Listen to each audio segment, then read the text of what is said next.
الحمد لله رب العالمين والصلاة والسلام على سيد الأولين والآخرين وعلى آله وأصحابه أجمعين.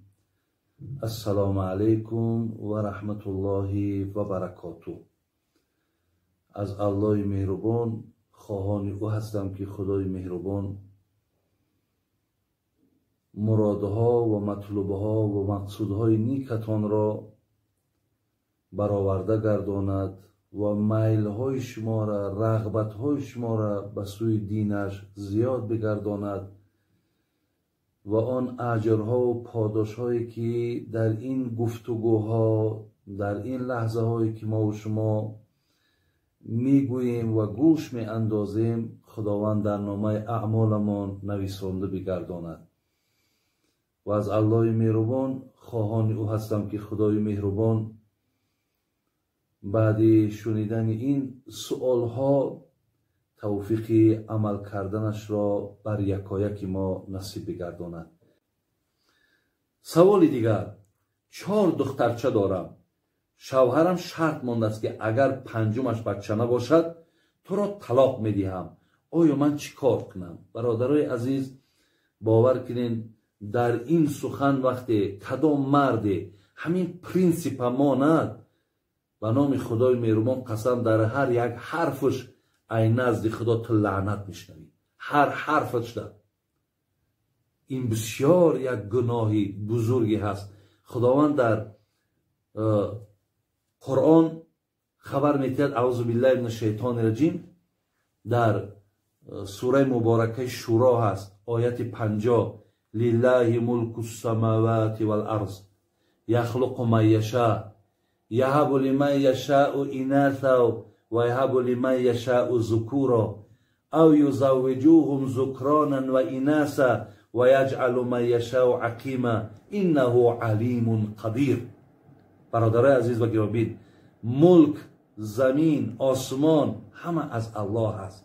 یخلق ما یشاء، خدا میگه می آفرم هر چیز را که میخواهم. یهب لمن یشاء اناثا و یهب لمن یشاء ذکورا. خدا میگه دختر دادن این ای نزد منه، بچه دادنم ای نزد منه. او یزوجوهم ذکرانا و اناثا، خدا میگه اگر دخترم دادمت بچه‌ام دادمت اینم ای نزد منه. و یجعل ما یشاء عقیما، خدا میگه اگر به شرط تماما فرزندت ندادم این شم ای نزد من. انه علیم قدیر، خدا میگه من عالم هستم، من قادر هستم. برادر عزیز و گرامی، تو ببین که نزد الله بوده. ولی دخترچه هایی که تو داری 4 دخترچه، همین را الله بر تو داد. اگر چند بچه نداد. حضرت لوط علیه السلام پیغمبر بودن، حضرت شعیب علیه السلام پیغمبر بودن، دختر داشتن، بچه نداشتن. حضرت ابراهیم فقط بچه داشتن، دختر نداشتن. پیامبر نازنینمون هم بچه داشت هم دختر داشت. لیکن حضرت یحیی پیغمبر بود، حضرت عیسی پیغمبر بود، لیکن فرزند نداشتن. آیا اینهایی که فرزند نداشتن باید چیکار میکردن؟ رنگ تواری مقصد انسان ابله بگیم پرینسیپ باید میموندن. یا حضرت لوط و حضرت شعیب دختر داشتن، رنگ تو بر این آدم ابله باید پرینسیپ میموندن؟ نه، برعکس. در هر یک فرزندی که میآید، برادری عزیز و گرامی، به او شکرگزاری که خداوند این فرزند در تو لایق دیده. آدما رفته از چی کارهایی را نمیکنن، چی بدبختی هایی در مقصد مبتلا میشوند. نه جادوگر میماند، نه فالبین میماند، نه مزار میماند، نه قبرستان میماند. در تمام جا سرشانه میزنند که خدا فرزند شد، فرزند شد نمیتد. ببینید، فرزند شد، فرزند نمیتد. بعضی هاش فرزند داده است، بیچاره دست پاشون کار نمیکند، همو را دوستداری و به همو محبت دارن که فرزندی ما هست. ترا 4 دختری سالمه که خوشروت داده است. تو این چی مثال؟ خیلی خیلی مثال. تو طرف الله به خدا قسم توبه کن که به این سخنت حتما ببین یگان آفت به سر این فرزندکات میاد، یگان آفت به سر خودت میاد، اینجا غضب خدا میشود، زیرا تو در نعمت الله مهربان ناشکری کردی سی. برای همین الله گفته سی که یعنی اینا هم ای نزد منند. شاعر میگو مشو غمگین اگر دختر بزادی، که در دختر بود پیوسته شادی. بسا دختر که صاحب تاج گردد، به نزدش صد جوان محتاج گردد. ولی انشاءالله اگر خدا عمرت بده، پگه دخترکا را تربیه خوب که، اگر شوهرای خوبشون بیابته، باور کن همین داماد خوبم، داماد خوب باشه هم همه مای فرزند هیچ کمی ندارم. دامادی باشد که خسر احترام کند، خوشتامن احترام کند، دیگه ما چی از او مثال درخواست داریم؟ برای همین دخترهای هست امروز در همین عصر، دخترهای هست که به نام خدا قسم ای هزار همین بچه هایی که امروز مثال فقط کارشان آدم کشی و کارشان مقصد پاپیراس کشی و مخدرات و تجارت های حرام و مقصد چی جنایت های وزبینی که دارن. بسیاری بچه های هست که پدر و مادرها را تماما انسان نمی شمارن. همین خیل در ایواز همین خیل بچه، همین دختره که باشد که دوست دارید کند، بین حرمتت کند، به قدرت برسد، البته این نور بالای نور می شود. برای همین این ای نزد خدا های در این ناشکری نکنید. ولی اگر به شرط جهت دنیاییش بگیری، ولی یک دخترها را بپرسین بگین که سبب بچه نآمدن چیه؟ میگه سبب بچه نآمدن این از طرف مردک وابستگی داره. برای اگر طرف تیپش هم که بگیری گناهگار تویی، طرف شریعتیش هم بگیری با این نعمتهای خدا دادگی شکر گذاری کن. این خیلی پرینسیپ نمان که بسیار الله مهربان سرگردانت میکنه، بسیار شرمندت میکنه. پگاه ای را طلاق هم که یک زن دیگر هم بگیر، یا از اوش تماما نمیاوی یا از اوش هم ممکن با دختر دارد کنه. لیکن ممکن که دیگر او دخترهایی را که در این باید که خصلت‌های خوب یا گویم انسان‌های شریف میشیدن، ممکن از روی همین بدبختی تو این دخترات هم همون راه نیک انتخاب نکنن. خلاص بس روی خداوند توبه کو و با این دخترچه‌ها شکر گزاری که هیچ باکی ندارد. پیامبرا را ببین صاحبای دختر بودن، بچه نداشتن، لیکن همه شکر گزاری میکردن، این را نعمت میشماریدن. که زمانهای جاهلیت برای ما و شما آگاه باشد که عبدالله این پدر محمد صلی الله علیه و سلم است و آمینه مادرشان بودند. باباشان عبدالمطلب بود، یعنی پدر عبدالله. اون زمانهایی که عبدالمطلب حیات داشت، اون وقتا میگد فرزند از ذبح کردن درست بود. این نعمت اسلام است که در جای فرزند امروز ما و شما حیوان را ذبح میکنیم. اون زمانها هر کس نظر میکرد که اگر فلان کاری من انجام یابد، یک فرزند مدد برای همون بود شدن کارم، انجام دادن همون مقصدم ذبح میکنم. این گونه وحشیگری ها وجود داشت. عبدالمطلب نظر کرد که اگر من 10 فرزند 10 بچه را صاحب شوم، یکی اینها را ذبح میکنم. وقتی که 10 فرزند شد، عبدالمطلب اول یک مهر محبت در دلش غلبه کرد. گفت کسی از نظر من درک نداره در این مکه مکرمه.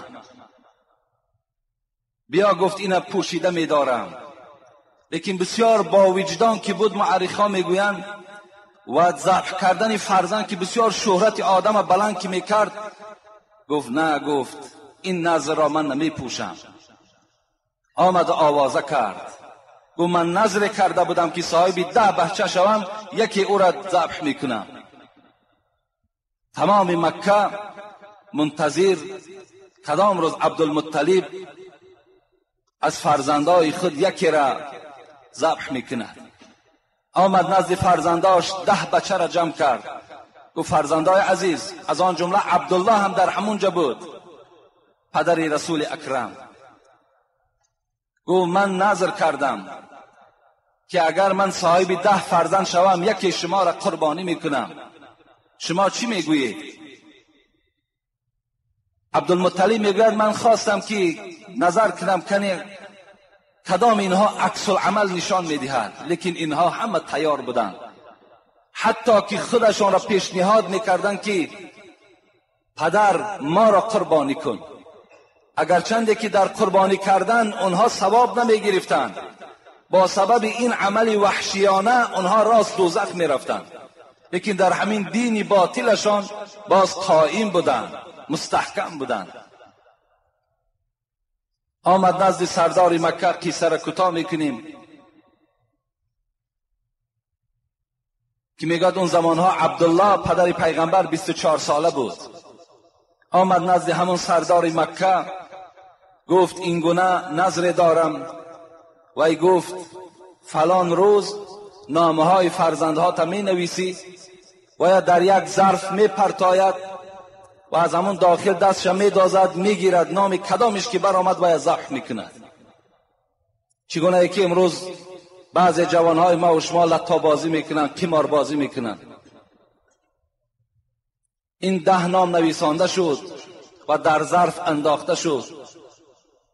این سردار مکه میگد وقتی دستش انداخت و برآورد، نام عبدالله برآمد، پدر پیغمبر خدا. وقتی دید نام عبدالله را، عبدالله که میگد بسیار جوان خوش اخلاق بود، بسیار زیبا که بود، تمام مکه مکرمه که او را احترام میکرد، دوست میداشت، وقتی نام عبدالله را که شنیدن همه فیغان کردند. لیکن عبدالمطلب دیگر راه نداشت، دیگر راهی نبود و با همون خونی سرد خود تیار بود که این عمل را انجام دهد. مردم مکه پیشنهاد کردند عبدالمطلب ایست، در مدینه یک فالبینی هست، پیش وی می رویم، شاید که یگان راهی داشته باشد، همین عبدالله را قربانی نکن. آمدن میگد نزد همون فالبین، از فالبین پرسان کردند این گونه حالت است، این یکی از فرزندای محبوب ترین عبدالمطلب است، چیکار کنیم؟ راه دارد یا ندارد؟ این فالبین گفتند ما را 3 روز مهلت ده. بعد 3 روز آمد، گفت در نزد شما، گفت وقتی اگر یک شخص جنایت کند چند اشتر گفت جنایت خون بها میتین؟ گفت 10 اشتر. گفت 10 اشتر، گفت در یک طرف بگذار، 10 اشتر را نامش بنویس و نام عبدالله را بنویس در همون ظرف پرتا. این زمان گفت بردارین، اگر نام اشتر برآمد اشتر را ذبح کنین. گفت می شود، همین 10 اشتر را ذبح کنین.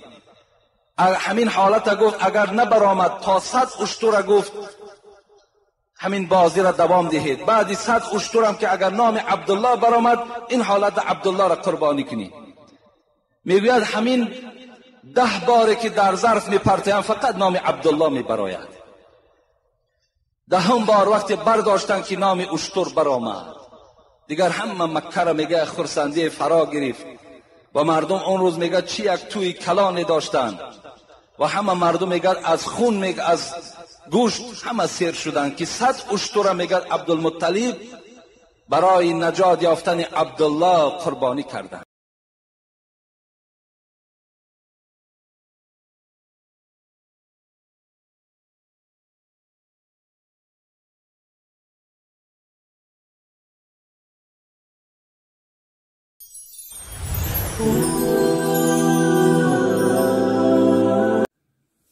الحمد لله رب العالمين والصلاة والسلام على سيد الأولين والآخرين وعلى آله وأصحابه أجمعين. السلام عليكم ورحمة الله وبركاته. از الله مهربان خواهان او هستم که خدای مهربان مرادها و مطلوبها و مقصودهای نیکتان را برآورده گرداند و میلهای شما را، رغبتهای شما را به سوی دینش زیاد بگرداند و آن اجرها و پاداشهایی که در این گفتگوها، در این لحظه هایی که ما و شما میگوییم و گوش میاندازیم، خداوند در نامه اعمالمان نویسنده بگرداند.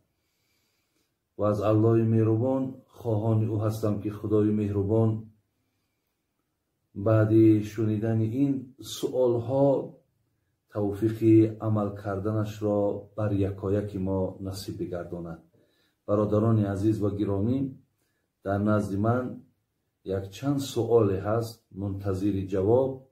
خدا خواهد من بر شما اینها را جواب میگردانم و مثل همان گفته های پیشینه هر سؤال هایی که در شما پیدا می شود در همین کانال نور تیوی برادران عزیز شما روان کنین. خدا خواهد برای من اینها را انشاءالله میارن و من از همین شبکه برای شما جوابهایی که انشاءالله نزد من هست من بر شما میرسانم. و باز هم بار دیگر اگر تکرارم که شود دستگیریتون را از همین شبکه یا آواز دادنتون را فراموش نکنید. برادران عزیز و گرامی، سؤال اولی که نزد من هست، من چند پیش از روی نادانیم نسبت شما بدگویی و غیبت کردم. خواهش میکنم از طریق همین اینترنت بخشش مرا قبول کنید. من شما را بینهایت دوست میدارم. بابا جان میترسم از دنیا با این خطای بزرگم روم. برادر عزیز و یا خواهر عزیز کسی باشید در راست ما هر یک بدگویی که کرده باشید انشاءالله شما که اکو بخشش پرسیدین الله مهربان بخشیدن دوست میداره. زلیاز هر یک سخنی هم که گفته باشین ما بخشش کردیم. هر یک غیبتی هم که در راست ما کرده باشین من بخشش کردم. هیچگاه من مقصد در دل نمیگیرم. اکو وقتی که ما این قدر برنامه ها داریم، این قدر محفل ها و معرکه ها میشینیم، اکو گفتی همین تاجیکای ما پشت پادشاه غیبت گفته گرد، بی غیبت هم نمیشه. پیامبرا را این قدر تحقیرها کردن، بزرگا را این قدر آزارها دادن. اکو ما کیم برادرای عزیز و گرامی؟ برای حضرت ابراهیم ابن ادهم حکایه میکنن که این مردک مثال در پدرش هم پادشاه بودن، خودش هم میگه پادشاه بودن، ولی وقتی که از تمامی ملک و از تمام دنیا بسیار در دلش یک خنکی پیدا شد و میگه راستی راه بندگی را پیشه کرد و حتی بیابان به بیابان میشد.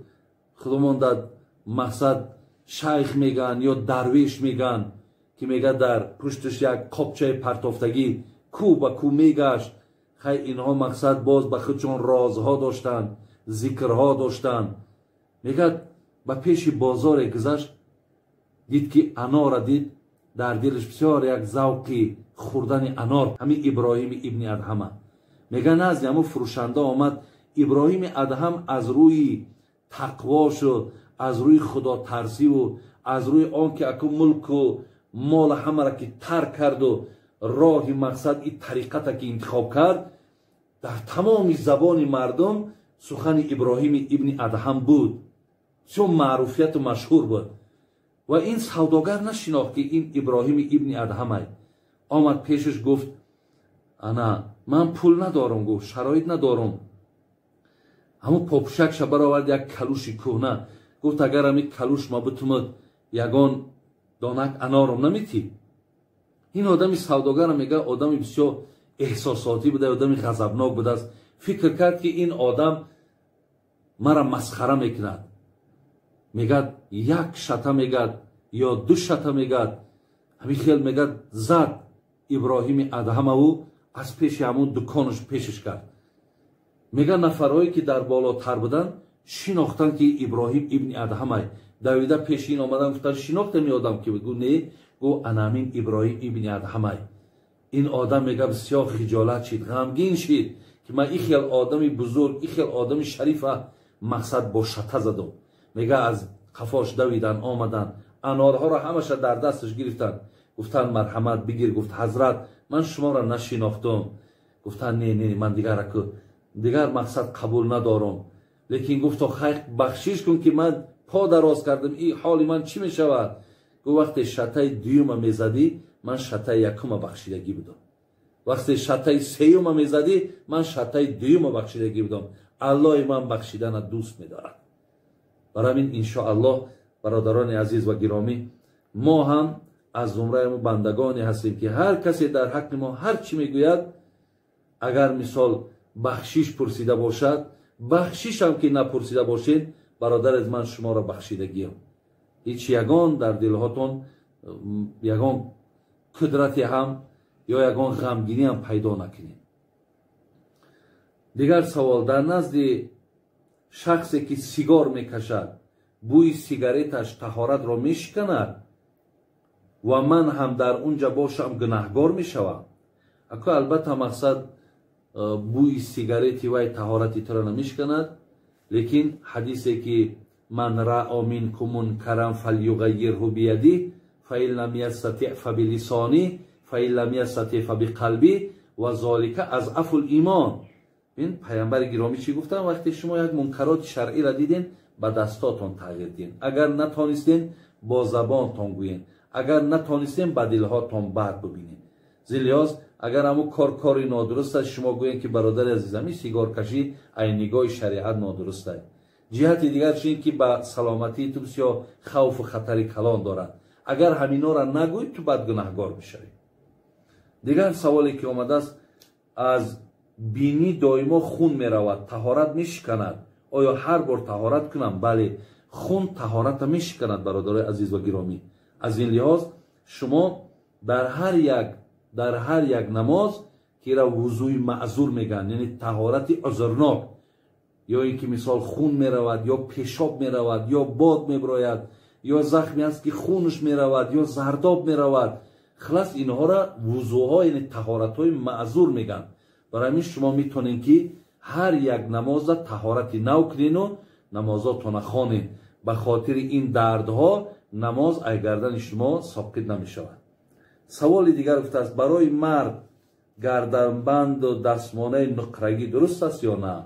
نه گردنبند شه برادر عزیز استفاده کنین، نه مقصد انگشتری شه.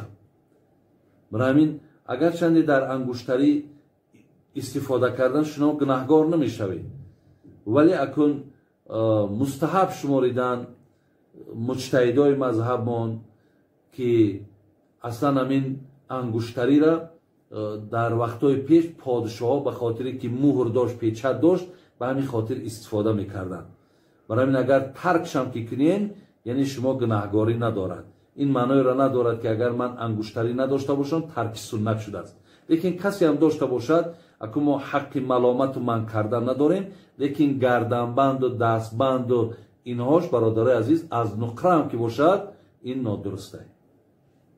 سوال دیگری آمده است، شخصانی که پیش از مرگشون بیماری زیاد میبینند، خب و گناهانشون آیا بخشیده میشود و اینها حقیقت دارن که در آخرت عذاب نمیکنه؟ بله، کسی که بیمار میشود برادر عزیز، مرد وقتی آدمی مسلمانی که بیمار میشود، بیماری کفارت گناه است. یعنی چنده که اگر وای بیماری سخت رفتن گیرد همون قدر گناهاش بخشیدن میشود، همون قدر کارهایی را که در حالت صحتیش کارهای نیکی که انجام میداد همونها هم نویسانده شدن میگیرد. یعنی گویا که همین انسان همون کار انجام داده است. برای همین این البته به البته گناهاش مغفرت میشود پیش خداوند. به خاطر این بیماریش با ثواب و پاداش میگیرد. آدم بیمار را ببینه که دعاش هم در پیش خداوند قبول است.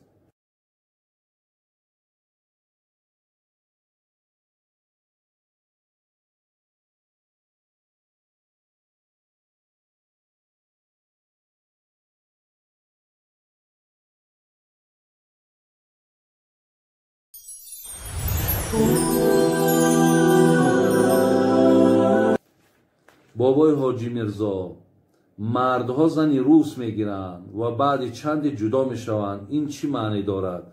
البته برادرای عزیز و گرامی، گرفتن زنی روسی که اهل کتاب باشد برای مرد مسلمان جایز و درست است، لیکن من از وقتش میگفتم که شما حرکت کن، از همین ملت خودمان بگیریم، از اون ملت ها زن نگیریم، زیرا که ما با اونها موافق نیستیم.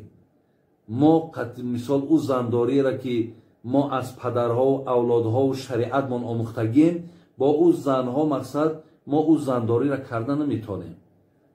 برای همین من بسیاری زندارها تونه دیدم که در روسیه در کدام احوال اونها فقط نام اونها زنای، فقط در نکاح تای، دیگر تمام. برای همین بهترش همینه برادر است که خطا اینقدر پستی بدم نکو، خطا اینقدر در بین یار و رفیقات و شریعت به قدر و مثال نامناسب نکو، ولی بسیار آرزو و حواس زنگیری داری، بیا از ملت خودت زن بگیر. انشاءالله ملت ما الحمدلله رب العالمین که بهترین زنها هستند و با اینها انشاءالله زندگی تو خوب میشود و یکدیگر شما میفهمید. دیگر سوالی که آیا خدا نماز قضا را میبخشد اگر پشیمان باشی از نخواندن نماز قضا؟ هیچگاه بخشیده نمیشود برادر عزیز.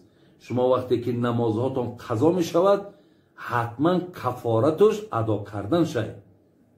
بعضی ها شاید برای شما حجت و دلیل ها و یا که برای شما فتوا تیان که نماز قضا وقتی که تو نخواندی مقصد توبه که خدا میبخشش. نه، هیچ وقت نماز قضا از گردن تا ساقط. اینجا حدیث است برادر عزیز و گرامی از پیغمبر نازنینمان، این جناب امام مسلم هم آورده است که رسول اکرم گفت من نسی صلاتا او نام عنها فکفارتها ان یصلیها اذا ذکرها.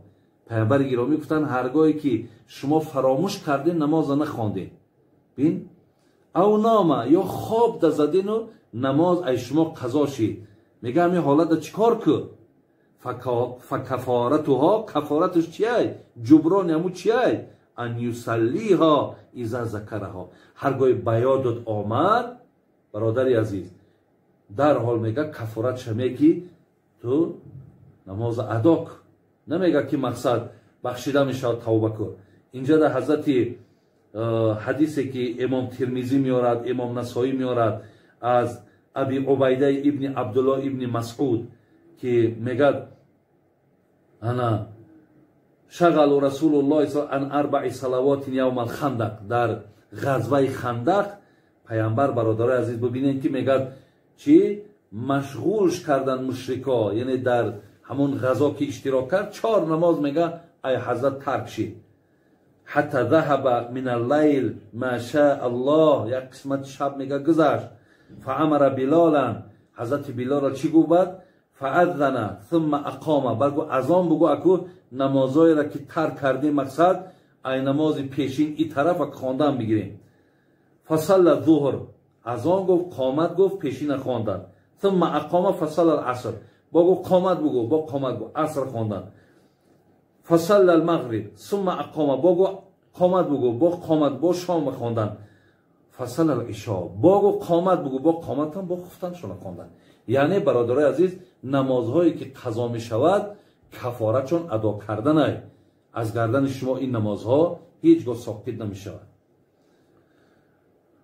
سوالی که دیگر آمده است، بابای حاجی جایهایی که سلام دادن درست نیست میگفتید. اگه سلام برادرای اصلا این سنت پیامبر، السلام علیکم و رحمت الله و برکاته، در این 30 ثواب است. السلام علیکم 10 ثواب و رحمت الله 20 ثواب و برکاته 30 ثواب. شما مقصد جایهایی می شود مقصد یا آدم خواب باشه، حالت ناجایزی که او را سلام باید ندی. یا آدم در درون مسجد در ذکر مقصد سلامش ندی. بین یا اینکه مقصد یک آدم در حاجت خانه سلامش ندی. یا حالتی که مقصد در حالت طعام خوردن بیشتر همین چیزا در ما رعایت نمیشود. در درون طعام دستامون ایستادگی بر بالای سرت میاد، دستش دراز میکنه، قطعی سلام میکنه. یا حالتی که میگه مؤذن اذان گفته مؤذن اذان نگو. یا میدونی که امر معروف رفته همون آدمی که داعی دعوتگر سلام نگو. آدمی که در حاجت خانه نشستگی باشه سلامش نگو. آدمی که حمام کرده سلامش نگو. خلاص همین حالت‌های هست که مثال سلام به اینها نادرست است. دیگر سوالی که آمده است، مرد از زنش جدا شود و در آخرت یعنی در بهشت زنی خودش رو طلب کند، آیا نصیبش میشه؟ البته هر زنی که مثال در دنیا اگر زنی تو بودو، تو مثال انا جدا شدنت اگر به شرطی که یگان علت و یگان سبب داشته باشد که از حساب خودی همون خانمت باشد، روز قیامت اگر طلب کنی همون زن با زنی تو می شود. لیکن زنی که میگه در دنیا اگر 2 شوهر یا 3 شوهر کرده باشد، در روز قیامت انتخاب شوهر در دست زن است. کدامشه که مقصد در اونجا انتخاب کنند. سوال دیگر، از روی نافهمی حق یک برادر را میخوری اما پشیمان شده بخشش پرسی، او تو را بخشد، در قیامت باز جواب هست یا نه برادر؟ وقتی که حق یک برادر خوردی یا مبلغ یک برادر مثال دزدیدی، وقتی میبری در دستش میتی میگوی برادر عزیز اگه من آگاه شدم که تو همین را تو نبخشی، خدا نمیبخشد، برای همین این همون مبلغی تو یا این همین مقدار پولی تو را من خوردم، اگه تو مرا ببخش، اگر همون که بخشید انشاءالله پیش خداوند بخشیده میشه. روز قیامت از این مسئله از تو دیگر پرسان نیست. سوال دیگر، یک پسر با یک دختر شیعه مذهب نکاح کند جایز است؟ التماس بسیار مهم است و فرق شیعه و سنی در چیست؟ اگه یک موضوع کلانی است که شیعه و سنی چه فرق دارد، ولی نکاح برادر عزیز انا شیعه با سنی همون عقیده بسیار باطلی که دارد که حتی همین قرآن، شما میدونید که همین قرآن اهل تشیع برادر عزیز یعنی با همین طریقی که در دست ما هست با همین طریقش قبول ندارد. یعنی این قرآن برادر عزیز قرآن اصلی که اهل تشیع اعتقاد دارد، یعنی این اون قرآن نیست برادر عزیز. و دیگر بدی هایی که اونها دارن، وقتی که قبح میگن، وقتی که توهین میکنن، حقارت میکنن، چه از ابوبکر صدیق، چه از عمر فاروق، چه از عثمان ذوالنورین، برادرای عزیز و گرامی این بسیار خطر کلان دارد. در مذهب خودمان اگر اینها را کسی حقارت کنه وی مسلمان نیست، یا اینکه اینها وقتی که به عایشه مادرمان توهین دارند یا همون تهمتی را که در حق عایشه کردند اینها او را حقیقت میشمارند، اینها بر مقابل آیتایی که برای پاکی عایشه آمده است در مقابل آیت ایستادند. چگونه با همین خیلی اعتقاد ما او را نکاح کرده میگیریم؟ برای همین این نکاح اینها با همین عقیده برادر عزیز درست نه. از همین عقیده شون توبه کنن انشاءالله بعدا نکاحشون درست می شود. دیگر سوالی آمده، زنهای حامله و دخترانی به شوهر را مخصوص زنهایی هستند که علاو می گردانند، در باره آنها شما چی می گویید؟ اکو من پیشتر گفتم یعنی حامله دار شدن زن یا فرزند آوردن زن اینها در دست این علاوگردان ها نیست، در دست این جادوگرها نیست، در دست این فالبین ها نیست. برای همین خداتون اینجا سرگردان نکنین، بدین بدیانت خداتون نکنین، بلکه انشاءالله امروز تیبی ما پیشرفت کرده است، برین در دکترها مراجعت کنین و همچنان الله مهربان در زاره و تولا کنین. خدای مهربان شما را اگر اراده خدا رفته باشد صاحب فرزند میشوید. اگر مبادای پیش همین علاوه پرستا و همین فالبینا روین لیکن نشوین، ببینین دو آفت به سرتون، هم به فرزند میمونین، هم این کاری کردین این بدبختی برای شما مقصد هم در دنیا شرمندگی هم در آخرت. خب سوال دیگری آمده است، شخصانی که پیش از مرگشون بیماری زیاد میبینن، خب و گناهانشون آیا بخشیده میشود؟ و اینا حقیقت دارن که در آخرت عذاب نمیکنه. ولی کسی که بیمار میشود برادر عزیز، مرد وقتی آدمی مسلمانی که بیمار میشود، بیماری کفارت گناه است. یعنی چنده که اگر وای بیماری سخت رفتن گیرد همون قدر گناهاش بخشیدن میشود، همون قدر کارهایی را که در حالت صحتیش کارهای نیکی که انجام میداد همونها هم نویسانده شدن میگیرد. یعنی گویا که همین انسان هم کار انجام داده سه.